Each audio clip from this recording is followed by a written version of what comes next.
नमस्कार। आइए आज हम इस वीडियो के माध्यम से वार्षिक परीक्षा सत्र 2022-23 इसके अंतर्गत हम देखेंगे कक्षा 7 विषय हिंदी का मॉडल प्रश्न पत्र। इसी प्रकार के प्रश्न वार्षिक परीक्षा में पूछे जा सकते हैं। तो आइए देखते हैं वार्षिक परीक्षा में कैसे प्रश्न पूछे जाएंगे। तो देखिए इस प्रकार से वार्षिक परीक्षा में इस प्रकार से जो सह उत्तर पुस्तिका हमारे पास दी जाएगी, इसमें इस प्रकार से जानकारी हमें भरना होगा। कक्षा 7 में पूर्णांक 60 अंक का होगा और प्रोजेक्ट कार्य 40 अंक का। इसमें प्रश्नों की कुल संख्या रहेगी 24 और देखिए समय अवधि है 2.5 घंटे। अब हम यहाँ पर अपना रोल नंबर और अपनी शाला का नाम, डाइस कोड, परीक्षा का नाम, परीक्षा केंद्र का नाम हम इस प्रकार से यहाँ लिख सकते हैं। इसके बाद परीक्षा दिनांक, तो इस प्रकार से हम सामान्य सी जानकारी यहाँ पर भर देंगे। इसके बाद आइए देखते हैं प्रश्न क्रमांक 1 से लेकर 10 तक वैकल्पिक प्रश्न पूछे जाएंगे और इसके बाद प्रश्न क्रमांक 11 से लेकर 23 तक, 11 से लेकर 20 तक लघुत्तरीय प्रश्न और 21 से 24 तक दीर्घोत्तरीय प्रश्न वार्षिक परीक्षा में पूछे जाएंगे। तो आइए हम इनका अभ्यास करते हैं। इसी प्रकार से और भी अन्य प्रश्नों का आप अभ्यास कर सकते हैं। तो देखिए प्रश्न, पहला प्रश्न है बुंदेली के पितृ पुरुष हैं। देखिए बुंदेली के पितृ पुरुष कौन है? तो 4 ऑप्शन दिए जाएंगे, इनमें से आपको एक ऑप्शन सही बताना है। तो इसका राइट आंसर है देखिए भूषण, बुंदेली के पितृ पुरुष हैं। इसके बाद देखिए अगला प्रश्न, राखी का मूल्य पाठ का मुख्य उद्देश्य है। 4 ऑप्शन दिए जाएंगे, इनमें से आपको एक राइट आंसर बताना है। तो इसका आंसर है सांस्कृतिक एवं सांप्रदायिक सद्भावना का विकास करना। इसके बाद देखिए अगला प्रश्न है, तुलसीदास जी ने संत को खालिस्तान के समान कहा है। तो देखिए 4 ऑप्शन दिए हैं। तो तुलसीदास जी ने संत को हंस के समान कहा है, इसका राइट आंसर है। इसके बाद अगला प्रश्न है, बालक कृष्ण को क्या अच्छा लगता है? तो देखिए बालक कृष्ण को मक्खन अच्छा लगता है, तो इसका राइट आंसर हो जाएगा। इसके बाद देखिए अगला प्रश्न, सन 1954 ईस्वी में भारत सरकार ने डॉक्टर रमन को उपाधि देकर सम्मानित किया। तो कौन सी उपाधि देकर सम्मानित किया था? तो देखिए भारत रत्न की उपाधि से सम्मानित किया था। इसके बाद अगला प्रश्न है, न्याय शब्द का विलोम शब्द क्या है? तो देखिए 4 ऑप्शन है, इनमें से राइट आंसर है न्याय का विलोम है अन्याय। इसके बाद अगला प्रश्न है, अग्रवाल समाज के कितने गोत्र प्रचलित हैं? तो देखिए 18 गोत्र प्रचलित हैं। इसके बाद देखिए अगला प्रश्न, कर्मण्य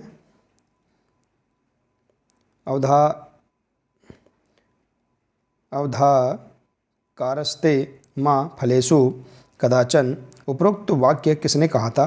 तो देखिए कर्म अवधाकारस्ते माँ फलेषु कदाचन, तो यह वाक्य किसने कहा था? श्री कृष्ण ने कहा था। तो इस प्रकार से आप इसका राइट आंसर बता देंगे। इसके बाद देखिए वीर छत्रसाल का जन्म हुआ था। अगला प्रश्न है, इसका देखिए राइट आंसर है वीर छत्रसाल का जन्म कहाँ हुआ था? मोर पहाड़ी पर। अगला है, नाबालिग शब्द में उपसर्ग है। तो देखिए उपसर्ग किसे कहते हैं? जो शब्दों के पहले लगते हैं इसे उपसर्ग कहते हैं। तो ना उपसर्ग है। तो इस प्रकार से आप 1 से लेकर 10 तक वैकल्पिक प्रश्नों का आप अभ्यास कर सकते हैं। इसके बाद देखिए हम लघुत्तरीय जो प्रश्न हैं देखते हैं किस प्रकार से प्रश्न परीक्षा में पूछे जा सकते हैं। प्रश्न 11 से 20 तक लघुत्तरीय प्रश्न होंगे। तो देखिए प्रश्न है, मेरी भावना कविता में कवि ने किन किन पर साम्य भाव रखने की बात कही है? तो इसका राइट आंसर है कविता में कवि ने दुष्ट, निर्दयी व गलत रास्ते पर चलने वाले इत्यादि के प्रति साम्य भाव रखने की बात कही है। अगला प्रश्न है, पचमढ़ी में कौन कौन से दर्शनीय स्थल हैं? तो देखिए इसका राइट आंसर, पचमढ़ी में अनेक दर्शनीय स्थल हैं जैसे कि धूपगढ़, चौरागढ़ महादेव मंदिर एवं सूर्योदय सूर्यास्त के अनुपम दृश्य इत्यादि हैं। यहाँ पर स्थित 5 गुफाएं पौराणिक महत्व रखती हैं। तो इस प्रकार से आप इस प्रश्न का आंसर समझ सकते हैं। इसके बाद देखिए अगला प्रश्न है, हमारे देश में राखी का क्या महत्व है? तो देखिए इसका राइट आंसर, हमारे देश में राखी को भाई बहन के स्नेह बंधन का प्रतीक माना गया है। सुरक्षा सूत्र को पहनकर भाई बहन की रक्षा का संकल्प करता है। तो इस प्रकार से आप इसका आंसर देख सकते हैं। इसके बाद है, भरपूर वर्षा कब होती है? तो राइट आंसर देखिए इसका, जब कल से अर्थात कलश का पानी गर्म हो, चिड़िया धूप में नहाने तथा चींटी अंडा लेकर चले तो भरपूर वर्षा होने की संभावना होती है। इसके बाद देखिए अगला प्रश्न है, डॉक्टर अब्दुल कलाम को बच्चों के साथ कैसा व्यवहार करते हैं? डॉक्टर अब्दुल कलाम बच्चों के साथ कैसा व्यवहार करते हैं? तो राइट आंसर है, डॉक्टर अब्दुल कलाम बच्चों के साथ बात करके आनंद की अनुभूति करते हैं। उनके अनुसार बच्चों में ही संपूर्ण राष्ट्र का विकास छिपा होता है। बच्चों से वे मित्र की तरह बातें करते हैं, बच्चों से भी स्वयं गौरव की अनुभूति करते हैं। तो इस प्रकार से आप इसका आंसर देख सकते हैं। इसके बाद देखिए अगला प्रश्न है, प्रश्न 16 है, यशोदा कृष्ण का किस तरह श्रृंगार कर रही है? तो देखिए इसका राइट आंसर, यशोदा ने कृष्ण के शरीर पर तेल लगा दिया है, आँखों में काजल लगाकर भौहें बना दी है, उनके माथे पर काला टीका लगा दिया है। इस प्रकार वे कृष्ण का श्रृंगार कर रही हैं। इसके बाद देखिए अगला प्रश्न, तात्या टोपे के चरित्र की विशेषताएं लिखिए। तो देखिए तात्या लक्ष्मीबाई के एक सहयोगी हैं। वे प्रथम स्वतंत्रता संग्राम 1857 के सेनानी हैं। वे मातृभूमि की सुरक्षा और स्वराज्य की नींव का आधार है। वे निर्भीक होकर शत्रु से लोहा लेते हैं। तो इस प्रकार से आप देखिए इसका आंसर समझ सकते हैं। इसके बाद देखिए अगला प्रश्न है,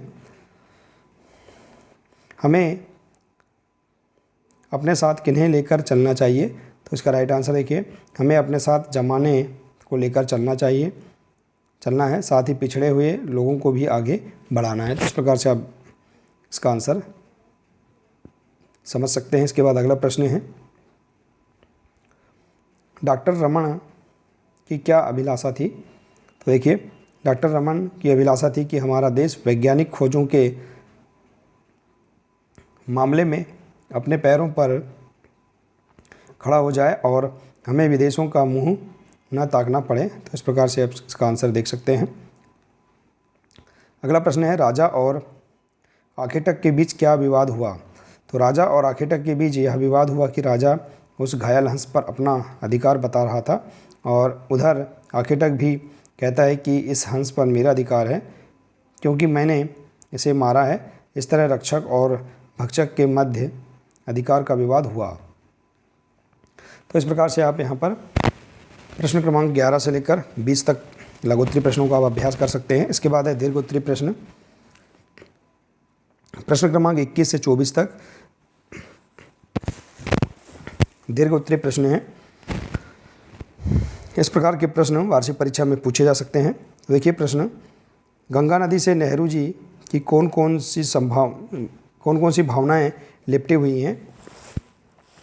तो इसका राइट आंसर है, नेहरू जी ने गंगा को बेहद करीब से और लंबे समय तक देखा है। इससे उनकी अनेक भावनाएं लिपटी हुई हैं। गंगा के प्राकृतिक सौंदर्य, उसके पल पल बदलते स्वरूप व पग पग परिवर्तित होते मार्ग के मनोरम दृश्य सदैव स्मृति पटल पर ताज़ा रहते हैं। तो इस प्रकार से देखिए आप इसे देख सकते हैं। यहाँ पर इस प्रश्न का आंसर आप समझ सकते हैं, इसका अभ्यास कर सकते हैं। इसके बाद देखिए अगला प्रश्न है, सुभाष चंद्र बोस ने लोकमान्य तिलक को विश्व के महापुरुषों की प्रथम पंक्ति में स्थान मिलने की सिफारिश क्यों की? तो देखिए इस प्रकार से बड़े प्रश्न दीर्घोत्तरी प्रश्न कहलाते हैं। तो आप इस प्रकार से दीर्घोत्तरी प्रश्नों का अभ्यास कर सकते हैं। देखिए तो इसका आंसर देखिए आप देख सकते हैं। इस प्रश्न का आंसर इस प्रकार से आप यहाँ देख सकते हैं। इसके बाद देखिए अगला प्रश्न है, छोटे जादूगर का खेल उस दिन क्यों नहीं जमा? तो देखिए इसका आप आंसर देख सकते हैं। और इसके बाद 24 नंबर का प्रश्न है, रघोबा द्वारा आक्रमण किए जाने पर अहिल्याबाई ने क्या किया? तो देखिए इसका राइट आंसर आप इस प्रकार से लिख सकते हैं।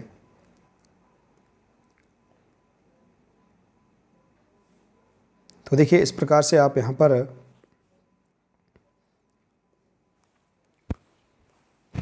वार्षिक परीक्षा 2022-23 कक्षा 7 विषय हिंदी का मॉडल प्रश्न पत्र का आप अभ्यास कर सकते हैं वार्षिक परीक्षा के लिए।